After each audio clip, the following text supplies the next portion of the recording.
बिहार में जैसे जैसे चुनावी महीना नजदीक आ रहा है वैसे वैसे सियासी पार्टियों ने अपनी रणनीति पर पुरजोर तरीके से काम करना शुरू कर दिया। एनडीए के सामने चुनौती पेश करने वाली आरजेडी के नेता तेजस्वी यादव अपने पिता के वोट बैंक को विस्तार देने की जुगत में नजर आए। लालू यादव के एमवाई तक सिमटे समीकरण को तेजस्वी यादव आगे बढ़ा रहे हैं। तेजस्वी ने आरजेडी को ए टू जेड यानी कि सर्व समाज की पार्टी बनाने का जो संकल्प है वो पहले बताया था। बाद में आरजेडी को बैकवर्ड, अग्रे, आधी आबादी, पुअर की पार्टी बनने की बात कही और अब महिलाओं पर उनका पूरा फोकस है। माई बहन योजना के बाद उन्होंने बेटी स्कीम लॉन्च की है। तेजस्वी यादव को ये बात समझ में आ गई है कि आधी आबादी को पाले में किए बगैर नीतीश कुमार को मात देना आसान तो नहीं होगा। महिलाएं नीतीश कुमार की साइलेंट वोटर्स मानी जाती हैं। अब इससे भी आप इसको समझ सकते हैं कि लोकसभा चुनाव के दौरान बेहद खराब स्थिति में भी जब जेडीयू के 5 सीटों पर सिमट जाने के कयास लगाए जा रहे थे, महिलाओं ने नीतीश कुमार का साथ दिया। जेडीयू को भाजपा के बराबर 12 सीटें मिल गई। ये महिलाओं के उत्थान के लिए नीतीश कुमार के किए गए काम का नतीजा है और यही वजह है कि तेजस्वी महिलाओं पर मेहरबान दिखते हैं। न सिर्फ माई बहन योजना का उन्होंने भरोसा दिया है, बल्कि अब बेटी का कॉन्सेप्ट लेकर के भी सामने आए हैं। इसलिए हम लोगों की सरकार बनाइएगा तो माई बहन योजना के तहत महिलाओं को खाते में डायरेक्ट प्रति माह 2,500 रुपया हम देने का काम करेंगे। यानी 1 साल में 30,000 रुपया हम महिलाओं को देने का काम करेंगे। वृद्धा पेंशन, विधवा पेंशन 400 से बढ़ा के 1,500 रुपया हम लोग करने का काम करेंगे। और गैस सिलेंडर जो 1200 मोदी जी करते हैं, उस गैस सिलेंडर को हम लोग 500 रुपया करने का काम करेंगे। बिहार की हर बेटी को सक्षम बनाने के लिए हमारी सरकार बेटी प्रोग्राम लाने का काम करेगी। बेटी क्या है?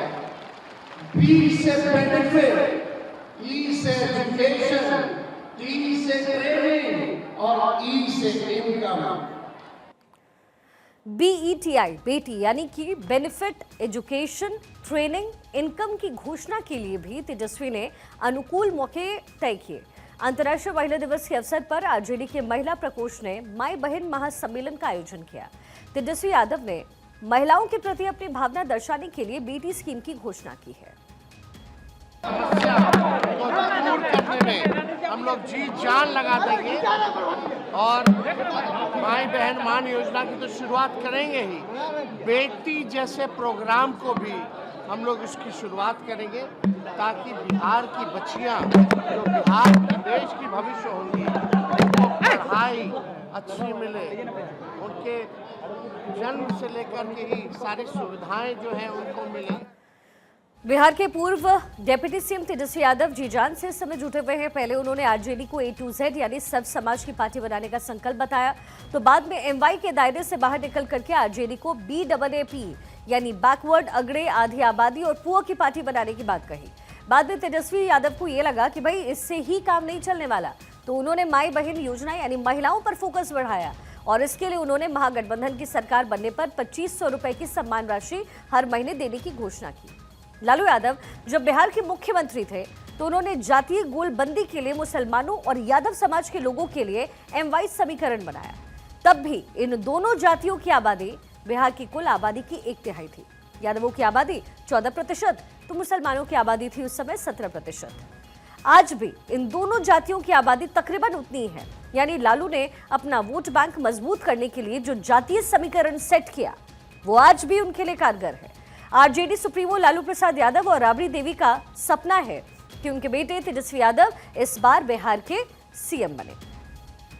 हम सबको इकट्ठा होकर के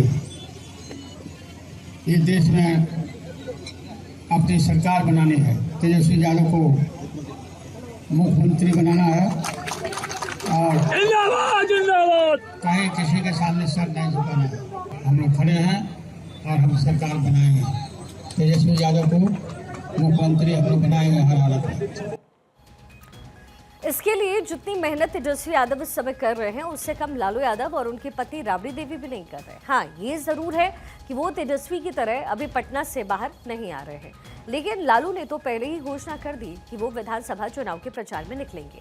राबड़ी देवी भी बाद में ऐसा करे तो आश्चर्य नहीं होगा। लेकिन बिहार में मोदी नीतीश की जो जोड़ी है उसको बीट कर पाना इतना आसान थोड़ी ना है। दरअसल बिहार में जब मोदी नीतीश साथ होते हैं तो इसका जो कास्ट कैलकुलेशन है वो अनबीटेबल लगभग होता हुआ नजर आता है। अब अगड़ा 15% जाति, इसके साथ ही 14% यादवों की। अब इसको अगर माइनस करेंगे तो पिछड़ा 13%, अति पिछड़ा 36% और दलित जो है वो लगभग 20% हो जाते हैं। तो ये कुछ इस तरीके से समीकरण जो है वो सेट होता हुआ नजर आता है। और इसके दावे के साथ साथ मोदी और नीतीश बिहार चुनाव में सियासी ताल ठोकने वाले हैं। बिहार का एनडीए वाला जो पोस्टर है वो भी साफ हो गया है। इस पोस्टर में सबसे आगे मोदी है, उनके ठीक बगल में नीतीश कुमार हैं और नीतीश के पीछे जीतन राम मांझी, चिराग पासवान हैं। जबकि सम्राट चौधरी और विजय सिन्हा की जो जोड़ी है वो नीतीश के साथ एक बार फिर से कमाल करने के लिए कमर इस समय कस रही है। वहीं दूसरी ओर गठबंधन की पिक्चर अभी तक पूरी तरीके से क्लियर नहीं हो पाई। इस पिक्चर में पूरा विपक्ष बिखरा हुआ नजर आ रहा है। ये भी फैसला नहीं हो पाया कि राहुल गांधी इस बार तेजस्वी के साथ पोस्टर बनवाएंगे या अकेले राह पर चलते हुए बिहार चुनाव में उतर जाएंगे। ये भी फिलहाल स्थिति कांग्रेस की तरफ से साफ नहीं है। दरअसल बिहार में यादव वोट बैंक का जो 14% है वो अभी तेजस्वी लालू के साथ अटैच है। लेकिन राहुल गांधी की कांग्रेस के लिए राह इसलिए आसान नहीं है क्योंकि उन्हें अभी भी बिहार के 17% मुसलमान और 20% दलित वोट बैंक पर काम करना बाकी है। अब देखिए, अगर नीतीश कुमार की बात की जाए तो वो अगर मोदी के साथ चुनाव में उतरते हैं तो हिंदू वोट बैंक पर दावा 100% तक हो जाता है, जबकि खुद नीतीश का मुसलमान वोट बैंक पर दावा पहले से और ज्यादा पक्का नजर आता है।